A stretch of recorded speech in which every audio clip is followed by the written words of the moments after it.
Kagaling ko lang po ng barangay today. So may meron tayong pinabarangay. Joke lang po. Wala tayong pinabarangay, no?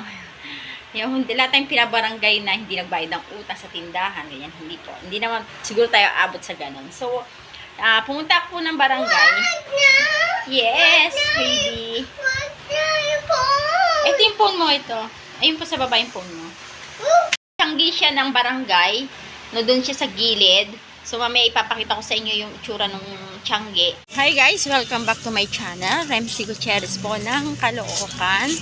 Ayan. Punta po tayo sa barangay. Sa mismong barangay namin. Sa 175 dito sa Camarin. So, kasi may Tianggean dito every Tuesday. So, pupunta tayo dito. Titingin tayo ng pambenta sa tindahan. Kung ano yung mabibili natin na pwede ibenta sa tindahan. No, pero ang sadya ko dito yung tinapay na tigli 5 piso mo mabibili dito sa tindahan. Then ibebenta natin siya ng sa East. Ito yung mga balot-balot na tigli 5 piso, mga para mga toasted bread, ganyan. Yung mga balot-balot na tigli 5 piso. So yun, bibili tayo ngayon. Tapos ibebenta natin siya ng sa East kasi mabibili mo lang siya ng 5 pesos. Then titingin pa tayo ng kung ano yung mabibili natin na pwedeng ibenta sa tindahan. So guys, keep on watching. Then titingin tayo ng mga maibibenta natin. Ayan, papunta kami. Ito na yung aming barangay. Yan. So doon pa banda sa may gilid. So balikan po kayo mamaya pagka malapitan tayo at nakakita na tayo ng mga mabibiling pambenta. So start tayo guys, ayan. Dati marami to eh. Ngayon konti na lang. Konti na lang yung mga nagtitinda. Medyo tanghali na.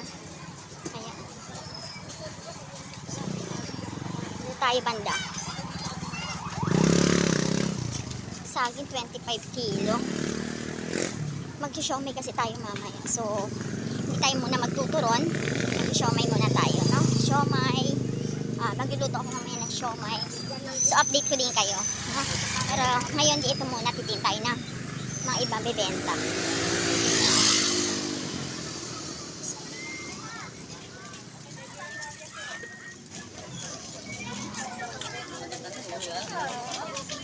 Maganda na mga damit dito.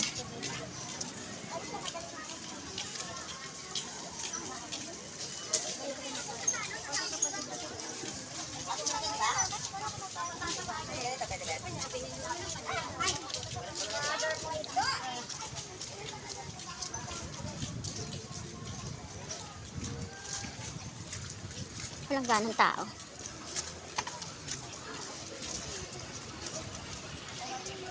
May mga plasticware.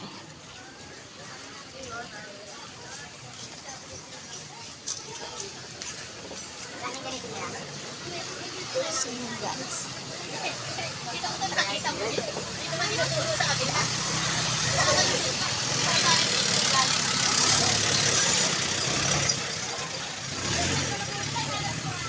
Ito na, ayan. Daming bumibili.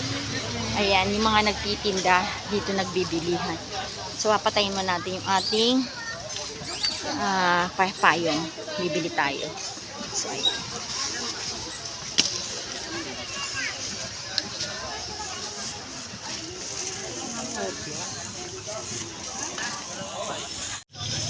Ay, Marites.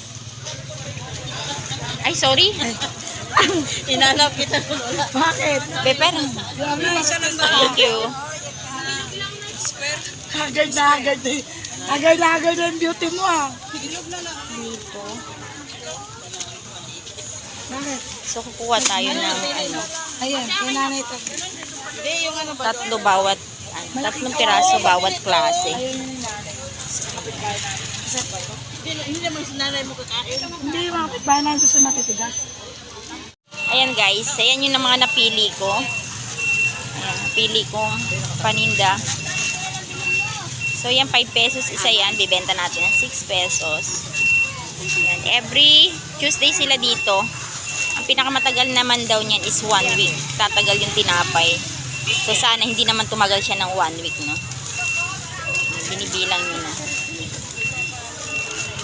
Maraming bumibili. Siguro may mga tindahan dito. 235.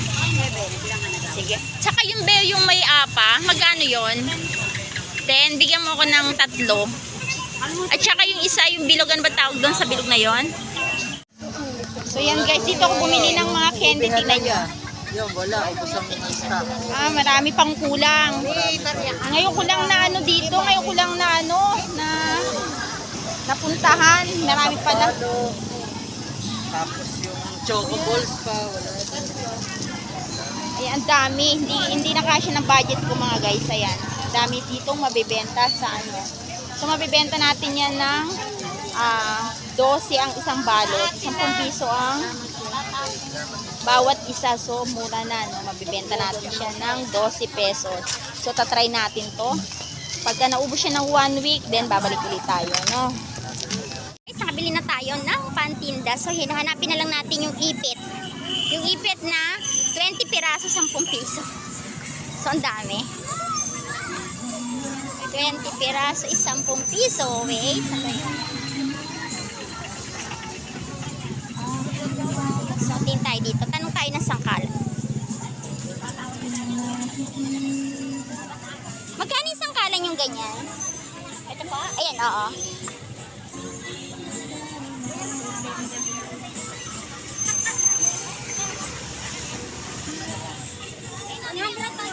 Ah, 100? Salamat po.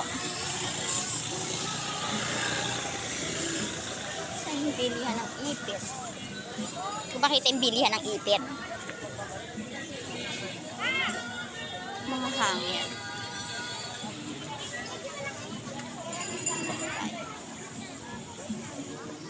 So, dami pati gulay meron dito. Ay, ang ganda. Tingnan natin. Itutur ko kayo. Itutur ko kayo sa Bagong Sila. Ay, sa Bagong Sila. Sa barangay namin. Ayan na. Ayan pa. May mga... Ay, may nagtitinda ng alimasag. Oh. Oh, matataba yan. Magkano po dyan? Sobrang lang yan. Magkano po? Yung kalahati po, 60. 60 kalahati. Kalahati na May naglalaro. Yan, court namin yan. Court ng 175. Ayan, meron pa dito. May tiyanggian. So, dati hanggang doon yan sa dulo, ngayon kukunti na lang. Ito yung court namin.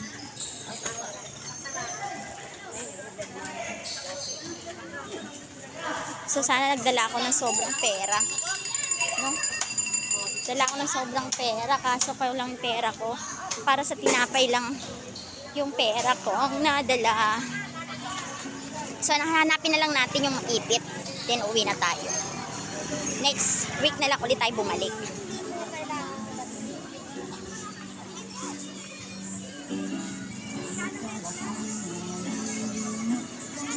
Tanghali na rin ako. Siguro mga magde-10 na. Kaya guys,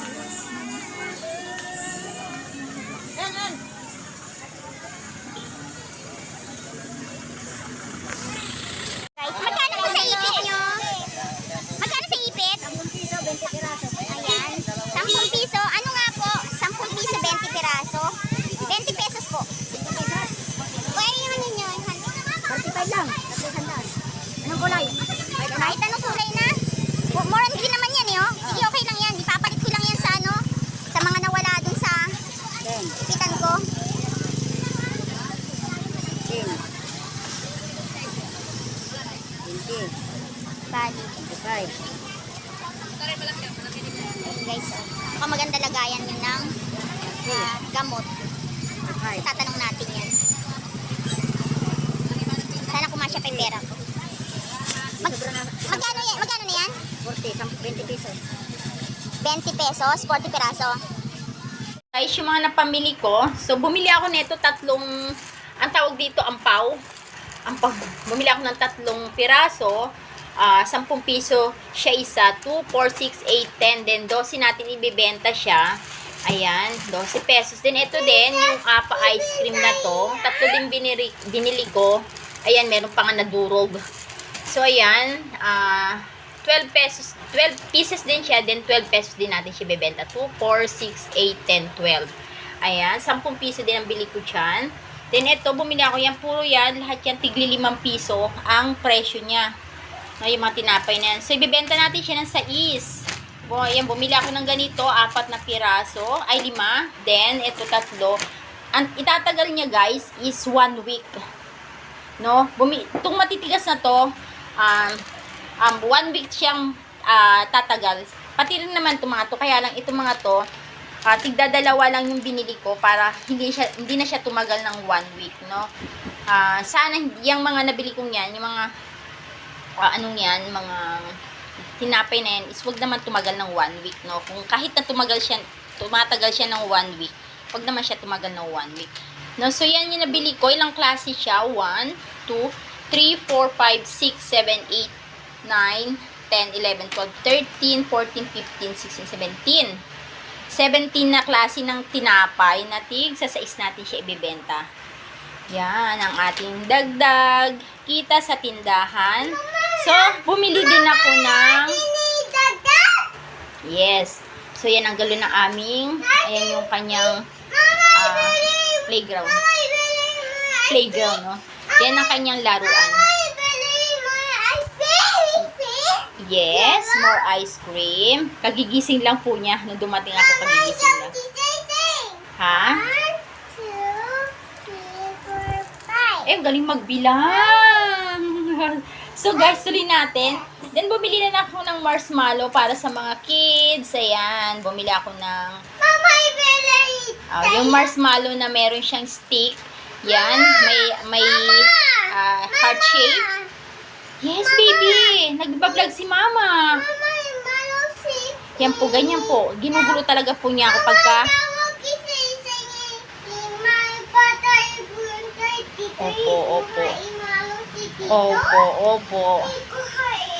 Opo, ayan. Nanggugulo na po siya. Hindi ko kasi to, hindi po kasi sa tindahan ko siya inilagay kasi wala po akong paglalagyan ng ganito yung gantong lamesa doon. So, makikid lang po yung pwedeng space doon na pwedeng paglagyan. So, hindi kasya. Kaya, dito ko siya sa loob ng bahay inilagay. Pinakita sa inyo. So, nanggugulo naman po yung aking chikiting, kagigising lang yan. So, yan. Guys, bumili rin ako ng mga pastillas na colorful. Yan. Kasi, Mama! Yes, baby. Ganyan po. Kaya hindi po ako natutuloy mag-vlog. Puro siya, Mama. Mama, dami dito yung table? Yes. Hindi ko daw pong ipinot sa table. So, dyan lang kasi binablog ni Mama. Dagdag ng ating kita sa tindahan. So, i-ano mo sa kanila, ikaw mag-haul sa kanila, ikaw magpakita sa kanila. Sasabihin mo, dali, meron tayong, what is this? Ano to? Marshmallow. Oh, marshmallow. What is this? Yan. What this? Cookies. Yan. Marami tayong cookies. So, i-haul mo sa kanila. Pakita. Then, bumili rin po tayo na, yun nga po yung pastillas na. Yes. Meron tayong pastillas na iba-ibang kulay. Ayan.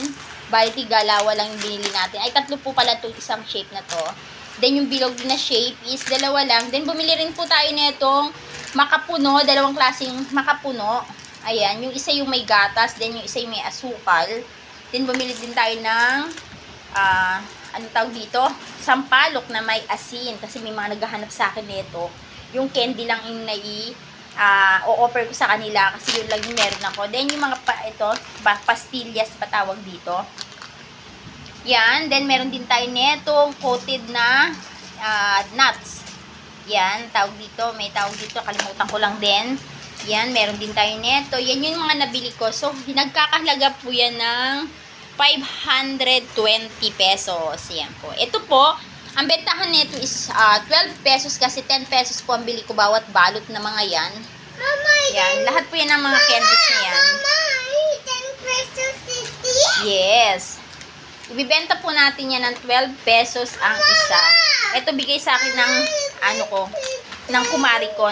Dumaan ako dun sa store niya kasi kinuha ko yung yung contact number nung bigas kasi may balak-balak din na rin tayo magtinda ng bigas. So, yan. Binigay niya sa akin dahil galing siyang Bicol. So, yan lang yung ano niya dahil naubusan buti meron pa natira, no? Yan. So, guys, yan yung aking nabili sa barangay. So, hindi po ako nagpa-barangay. Bumili po ako ng may dadagdag natin sa tindahan sa barangay. So, yun guys.